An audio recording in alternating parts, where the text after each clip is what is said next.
Hello everyone, and welcome back to another episode of One Man Stream.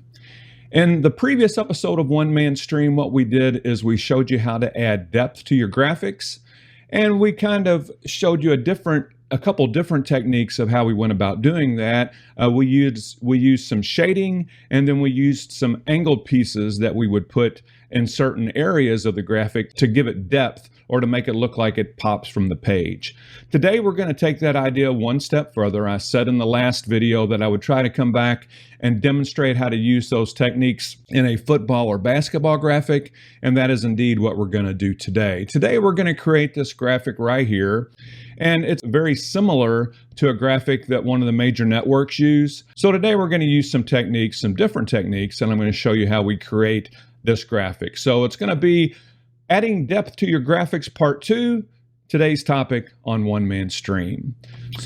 So to begin with, we're going to go over to GT Title Designer, and these are the steps that I have taken in order to make this graphic. Now I do this quite often, and I'm going to do it again today, where I turn off layers so that you can kind of see exactly what's going on.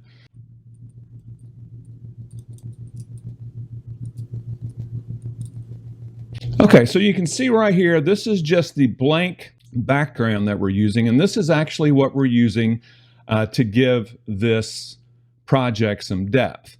Well, I'm going to show you a little trick. Let's get this out of the way. We don't need this. I'm going to show you a little trick that I recently learned in the GT Title Designer. So layer 3 is this right here. Now this looks like it's a solid image, and it's really not. It's an image made up of triangles. You see right here, that's a little triangle right there. Then we have the main rectangle right here, and then we have two other triangles. Well, what we do is we put those together and we create that background. Now this is the background that we know above it in black. This is the background that we know that we're going to use as a template for the main portion of the graphic. And this is we're actually going to use this as a mask. But you'll notice on the main graphic, and I don't want to turn it back on, but on the main graphic you'll notice that it has these types of edges on both sides. It has it on this side, and then it has this on the other side. What I had to do is, after I put these pieces together, all these triangles together, what I did is I had to create a group. So I highlighted all the pieces in this group. So this is layer 2. So let's go over here to layer 2. And so what I had to do is I had to highlight each one of these pieces. So I just held down the shift key and I kept clicking on these until everything that I wanted in this group is in this group. And then I came up here to where it says home, and I clicked this button that said create a group layer. And when you do that, after you do that, you have a layer that you can move all together. So what's the benefit of this? Well, when you have this layer that you can move all together, you can manipulate it. So after I created this as a group, the next thing that I had to do was I clicked on it, layer 2, I bring it over here, and the reason I have this background is I'm going to put this in a program that's going to take out everything but this. And you'll see why in just a minute. So the program that I used is this program right here, and it's called Clipping Magic. And I do this so often with making fighter slates and things for some of the combat sports that I do, that I have a subscription to this.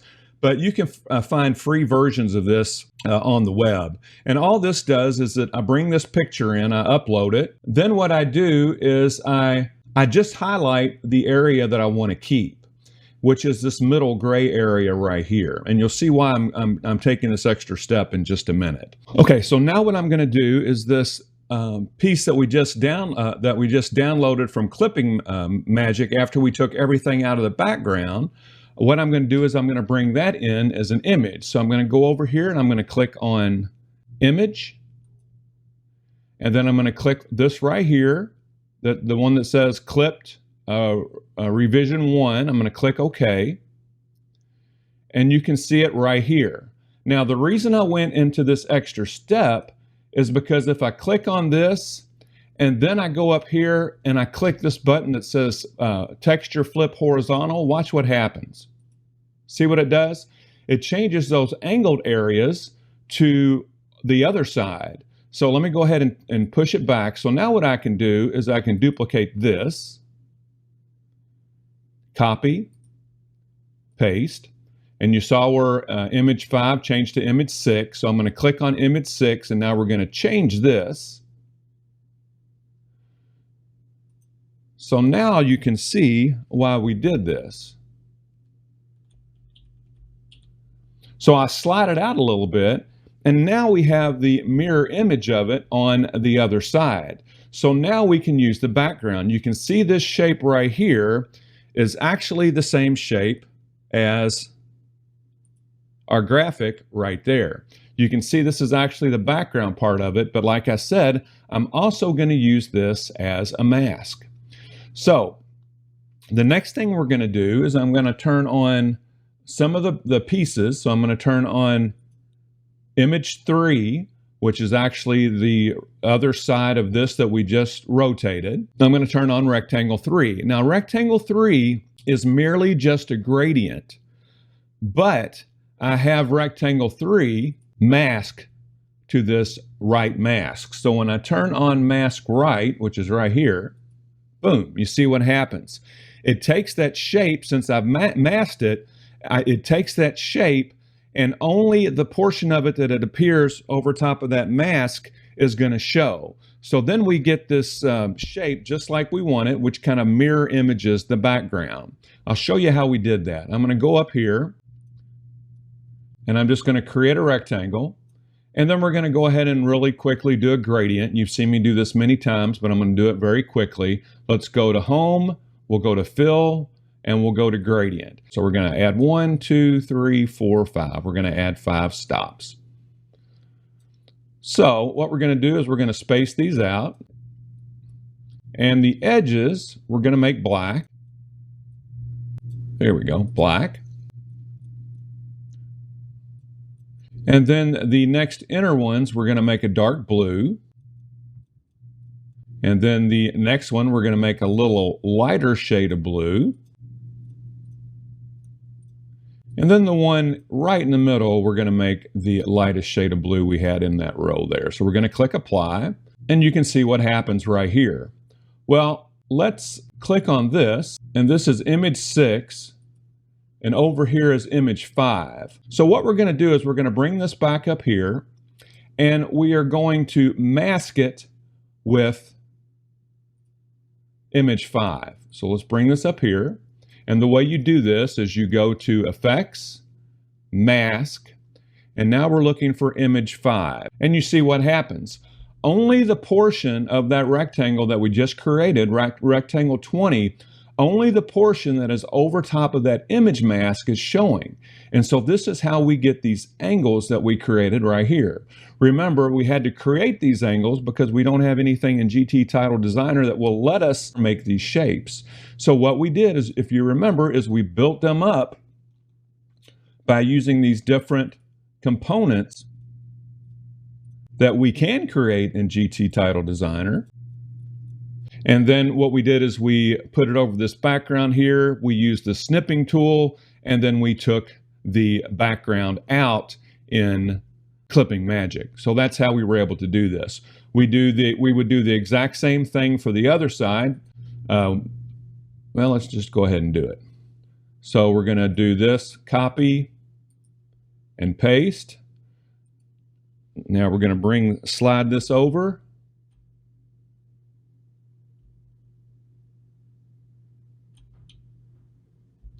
Rectangle 21, and the reason it's not showing is because we have it masked to this other image over on this side. So now what we're going to do is we're going to go up to Effects, and then we're going to click on Mask, and I believe it was image 6. So let's click on image 6. Boom, and you can see where the other portion of that fills in. That's actually how we got the top part of the graphic. Instead of copying, pasting, and bringing it over, what I did is I made me another gradient that was red, as you can see right here, another gradient that was red, and I just slid that over to the left, and that's what created this left portion of the graphic right here. Now you can see after we adjusted it how it's giving us this illusion on the edges of depth, and then in just a moment, when we put in these little vertical bars, you're going to see how that depth comes out even more. So let's go ahead and turn on this bottom right line right here. And this right here is actually a rectangle, but it's a very thin rectangle. So we're going to click on it again, and you can see that we have a height of 2. Well, we're turning this line vertically straight up and down, so actually the height is going to be the width. So the width of that little line right there is 2, and the height is actually 20. And all I had to do, I had to jockey around with it a little bit in order to get it to span the space here. But after I found out what it was, all I did is I copied it and pasted it and put it right here. Actually right here. And then I copy and pasted it once more, and I'll place it right here. And you can see how that feeling of depth starts to come in the edge of that graphic. Now the next thing is rectangle 5, and that's this area right here. And let me bring the graphic back up for just a second. And that's actually this area right here. I have one on the right side, and I have one on the left side. And that's just to give us a little bit of detail to make that depth pop out a little bit more. We'll go ahead and we'll turn on rectangle 6, which is right here. You saw it pop up. It's this line right here at the top. I'll bring the graphic back in for a second just to show you that. It's this line right here, and again, it's just to give it a little more definition. Image 1, that is the home team mascot image, and the way that I brought that in is as an image. So I just clicked on image, I clicked on this guy right here, I clicked OK, and then I just adjusted it until I had it the size that I wanted. And if you look at it, you can tell it's slanted a little bit. So all I did is I hold down my control key, and where these two arrows converge, I turn it a little bit so it gives it kind of a skew, and then I just brought it down here and put it in its final position. Let's turn the next piece on. It's rectangle 7. That is this right here, and you can see from the main graphic that what that's going to be is it's going to end up being the background for down and distance. So all I did is I made a rectangle here, and I'll show you how we do that. I clicked on rectangle, and I brought me out a rectangle like this, and you can see that the edges are rounded over. So then I came up here to where it says format, and under the X and Y radius, I didn't want it to be a really hard curve, so I made it 10 on the X and 10 on the Y, and you can see where it rounds it out. Then I came back to home, changed the fill color to black, and then what I did is I went to the opacity, and I take the opacity down, and as I do that, you can see where the background starts showing in behind it. And I found a sweet spot that I liked, and probably about right there, which is around 79. So that's how I made this right here. And if I bring the graphic back up once more, you can see that I have it right here. I have one right here. And then I also have 2 more that I made for the score background. That's right here and right here. So we'll continue with turning some elements on. Rectangle 13 is going to be a horizontal black line that goes right here, just to kind of set it off a little bit more. So let's go ahead and activate that. Triangle 7 is this fellow right here in the middle, and that's just to show us some separation between the home portion of the graphic and the visitor portion of the graphic. This is the visiting team score background. We did it the exact same way. Actually, all I did was copy and pasted the one I made for the home team, and then used my arrow keys and brought it over this way. That's very easy to do, and you've seen me do this numerous times in other tutorials. That is the image for the visiting team mascot, and I did the exact same thing. I just went up here and clicked on image. I brought it in as an image, then I clicked on it, I held down my control key, I grabbed right here where these two arrows converge, and then I just rotated it a little bit, and that's what gives us that look right there. This is the visiting score. Again, that's just a text block, and the font is the same. It's the Impact Condensed. Again, you'll notice that I used the shrink. I made sure that we click the checkbox right here next to shrink, and once again, it's extra black. Rectangle 15, this is going to be for the time clock. That's what this area right here is going to be. Like I said, I made it a little bit different from the broadcast graphic. Let's go ahead and bring the clock in. We use the same font and size for this. Rectangle 16 is a gray bar that goes all the way across the top, and that's just to kind of even things out a little bit in the top portion of this graphic. Now, in order to make the down and distance, I had to make it with two pieces. I have this piece right here, which is rectangle 17, and then I have this piece right here, which is rectangle 18. And you'll notice the skews are going in the opposite direction within those two rectangles that I made. What I also had to do is, since I want to accentuate the border, I put an outline on it, and you do that by coming up here, selecting an outline color, which I selected this one right here, and then I selected a thickness of 2. That's what gives us this outline right here. So I'm going to turn the other one on, and since I created or selected the outline, the one outline shows over top of the other. So all I did to get rid of that is I created a black rectangle, this distance right here, and if I click on this one, we'll see that the distance, the height is 57. So I made me another rectangle, which is rectangle 19. I made it a little bit smaller because I have to take into account the border due to that outline. So I made it 51, and I made it black. And then when I turn this on, you can see it actually covers up that diagonal line and makes this look like one complete object right here. So now we're going to go to text block 4, and I believe that's a quarter, and this is the quarter. It shows fourth right here. And then the other things that we have are the timeouts. We have visiting timeout 1, visiting timeout 2, visiting timeout 3, and I'll click on one of them. And you'll see that all these are a rectangle. It's a very thin rectangle. Again, the width of these is 34 this way, long, and the height of them is 5. These are very thin, so all I did is I made one, and then I copy and pasted for these other ones. I would right-click and copy, and then I would right-click once again and paste, and then I would use my arrow keys to bring it over here. I would do the exact same thing again, right-click, copy, right-click, paste, and then bring that over here. And then you'll see the home team timeouts. So that's pretty much this entire graphic. All I did, and I'll go back and kind of recap from the very beginning, all I did, since I can't make abstract objects within GT Title Designer, what I did is I used this right triangle and this triangle to make these edge pieces right here. And once again, I'll turn those off and on. Triangle 4, you can see that one right there. Rectangle 4 is this large area right here. Triangle 3 is this, actually I think it's an isosceles triangle right here. And this is another triangle right here, and I'll turn that off. But by putting all of those triangles together, we're able to make this irregular edge right here.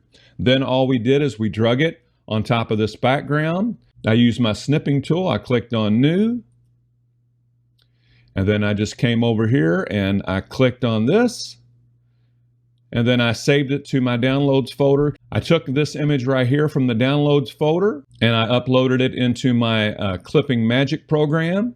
And then that gives me this shape right here. And this is what I'm able to use then in GT Title Designer, as I showed you a little bit earlier, to flip it horizontally.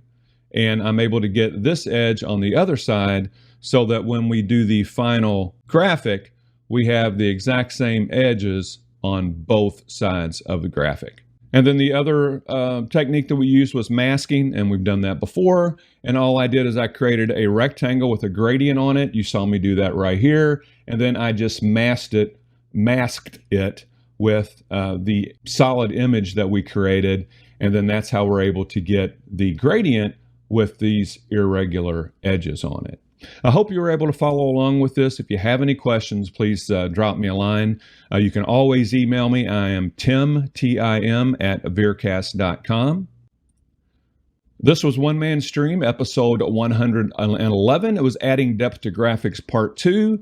In Part 1, I showed you a couple different techniques like shading and using angles to give your graphics depth.